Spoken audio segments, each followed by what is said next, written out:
अध्याय 6 में कृष्ण ने अर्जुन को मन की चंचलता से लड़ना सिखाया था। अब अध्याय 7 शुरू होता है एक और गहरे रहस्य के साथ। ये वो जगह है जहां कृष्ण पहली बार अपनी दिव्यता का असली परिचय देते हैं। कृष्ण शांत स्वर में अर्जुन से कहते हैं, अर्जुन, अब मैं तुम्हें वो ज्ञान दूंगा जिसे जान लेने के बाद इस संसार में जानने लायक कुछ भी बाकी नहीं बचेगा। अर्जुन चकित हो जाता है। ये कैसा ज्ञान है जो सब कुछ समझा दे? कृष्ण आगे कहते हैं, अर्जुन, यदि तुम मन को मेरे साथ जोड़ दो, मुझ में एकाग्र हो जाओ और भक्ति से मेरी शरण ग्रहण करो, तो मैं तुम्हें पूर्ण ज्ञान भी दूंगा और पूर्ण विज्ञान भी। यही ज्ञान विज्ञान योग का सार है। सिर्फ ज्ञान नहीं, बल्कि उस ज्ञान का अनुभव भी। कृष्ण पहली बार अपने स्वरूप का रहस्य बताते हैं। ये संपूर्ण सृष्टि मेरी ही उत्पन्न है। पृथ्वी, जल, अग्नि, वायु, आकाश, मन, बुद्धि, अहंकार, सब मेरी प्रकृति के रूप है। अर्जुन मंत्रमुग्ध होकर सुन रहा है। कृष्ण आगे कहते हैं, अर्जुन, ये संसार मुझे ही आधार बनाकर खड़ा है। मैं ही इसका कारण हूं और मैं ही इसका अंत।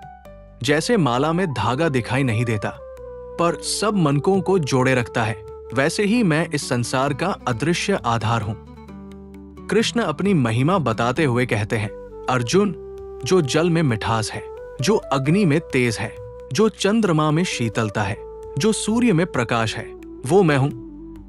अर्जुन को पहली बार अनुभव होता है कि भगवान कोई दूर बैठे देवता नहीं, बल्कि संसार के हर कण में बसे हुए हैं।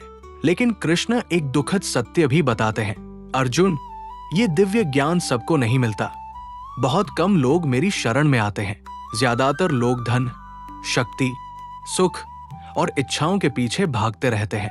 कृष्ण आगे कहते हैं, मेरी भक्ति के 4 प्रकार के लोग आते हैं, दुखी, जिज्ञासु, धन चाहने वाले और ज्ञान की तलाश में लगे हुए।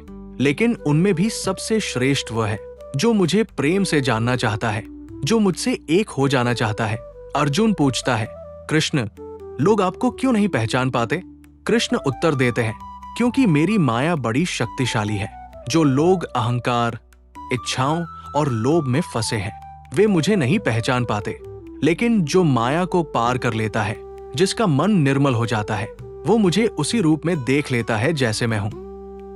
कृष्ण अर्जुन से कहते हैं, अर्जुन, जिन्होंने मुझे जान लिया, उन्होंने सब कुछ जान लिया।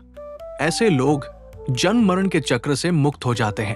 अध्याय 7 समाप्त होता है उस महान सत्य के साथ, अर्जुन, मैं ही आद्य कारण हूं, मैं ही मध्य हूं और मैं ही अंत।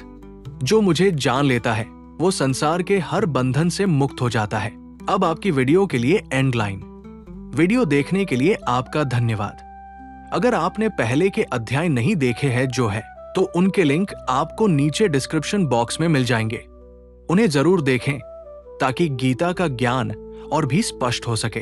और अगर आपको ये वीडियो पसंद आया हो तो चैनल को सब्सक्राइब करें और वीडियो को लाइक करें। आपका सहयोग हमें गीता के बाकी अध्याय लाने की प्रेरणा देता है।